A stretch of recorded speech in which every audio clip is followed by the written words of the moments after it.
you. There's no problem with that. Since you do that, you look more beautiful. I saw that many of you, you look younger. The reason I tell you like that because many of you say that I look young. That is a formula. In the case of tsunami, disaster, flood, tornado, when you pray, remember you never transfer energy. Just like in the past, in the house of these souls who are ancestors practicing black magic, their souls are not going back to the light. Then you have to reuse the light of God's aura and send 3 seconds there 9 times. Dạ hết. Now we don't do that anymore. Tất cả anh chị em học lớp 20 All of you in là level không có 20, ánh sáng hào you quang do từ not thiên use the gì light hết. of God's aura Chỉ anymore. có duy nhất The only one trị bệnh mà thôi. that is Còn for the tất cả treatment, môi trường khác and any không. other technique you do Để not thống nhất. use it. So that is Để how rồi I thầy standardize chấm một for you. bài tốt lược I will have a chuyên ngành summary tiếng Việt note in dành English cho and nhiều môn Vietnamese khác for you nhau, in phát cho từng so học you viên have để sau khi chấm dứt lớp before học, the end of anh the chị em class, trở về, as you go back home, anh chị em thực hiện thực hành you can đạt được apply kết quả tốt hơn. Đó là thầy more không được hết cho anh chị em dễ hiểu đó efficiently. nha. That is how I summarize Anh chị for em you, không so có it lẫn is easy lộn. for Nói you là to nói vậy chứ understand, so cầm you cái don't get bảng, confused. cầm cái lá bùi I bác say ăn that nhất. it is best that Không you giờ have a có piece gì of quên paper. đọc If vô. you forget, then you can Hay look là at the người piece of Việt paper. có So làm, for không the có giờ cần Vietnamese you read in Vietnamese, it's better for you. vậy thôi. Vì bây giờ lần lượt So tất now, cả anh chị em all ở of bên you Hoa Lan, in Holland, số học viên đông quá. since you have a 14 lot of người. students, I let Ở you bên have Thái Lan 4 3 questions, người, in bên Úc Thailand Châu 3, 3 người thì lần lượt and anh chị em đưa Australia ra câu 3. hỏi. Ngày So hôm now, qua, yesterday in Holland, Hoa Lan còn một người nữa you đưa have câu one more hỏi. question, Sau đó rồi tới and then Thái Lan it 3 is time người. for Thailand to Thái ask, Lan xong tới and bên Úc Châu after 3 người. Thailand, then it is our turn Bây in giờ bắt đầu, Australia. So Hoa Lan. now, Holland, you can ask.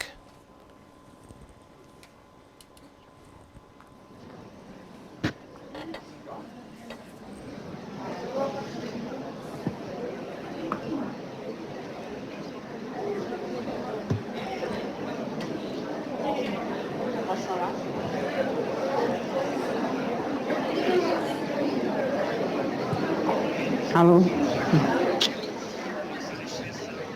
Tá falando ele? Bom. Espera. Gần đây cái gì ta?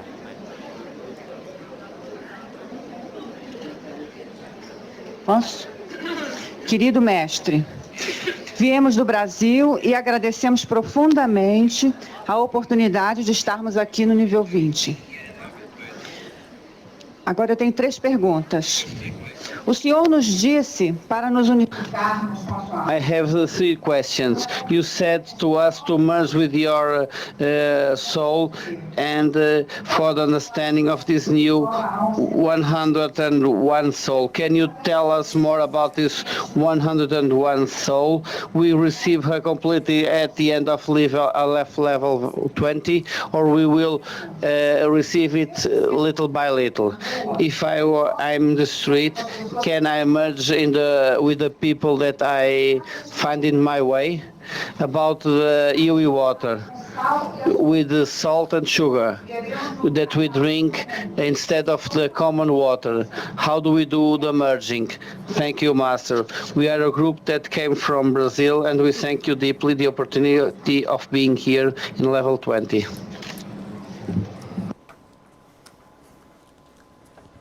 Dạ kính thưa thầy, người học viên này từ bên Ba Tây đến Hòa Lan xin hỏi thầy những vấn đề như sau.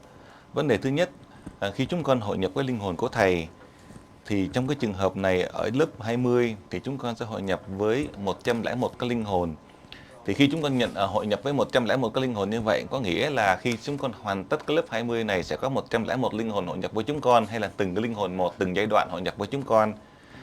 Và chúng con có khả năng nào để hội nhập, để giúp cho những người, thí dụ những người nào đó gây những cái sự trở ngại, những cái cản trở trên con đường tiến hóa của chúng con, thì chúng con có thể hội nhập được để hóa giải hay không? Vấn đề thứ hai, về cái nước nhân điện, khi chúng con phải hòa với lại đường và muối, thì bây giờ công thức mà chúng con hội nhập vào cái dung dịch nước nhân điện mà với nước hòa với muối và đường thì chúng con phải hội nhập như thế nào? Dạ xin hết thưa thầy. Vì bây giờ anh chị em nghe thầy giải thích. Now, nha. let me explain for you. Anh chị em 18, 19 lần thay đổi cuộc You đời. have gone through 18 and 19 times of the changes through your learning in UE. This time, your soul is permanent. This soul come to you. This soul will stay with you permanent. It has a lot of capacity to help you to complete the mission that God had given to you. Chứ không phải 101 đâu. It is not 101. 19 lần này 20. You gone through 19 of them. This time is 21, not 101 of them. 101 đó. 101 is that my lesson, lesson 101. For you, all of the soul from the first time when human are on earth, you all learned the 100th lesson. I'm the last one. I learned the 101st lesson, so that I can update whatever you need. I can update and help you, so you can complete the mission at the present time. In every aspect, listen carefully. Bây giờ đây thầy And now, with the UE water, as you know, 500 ml.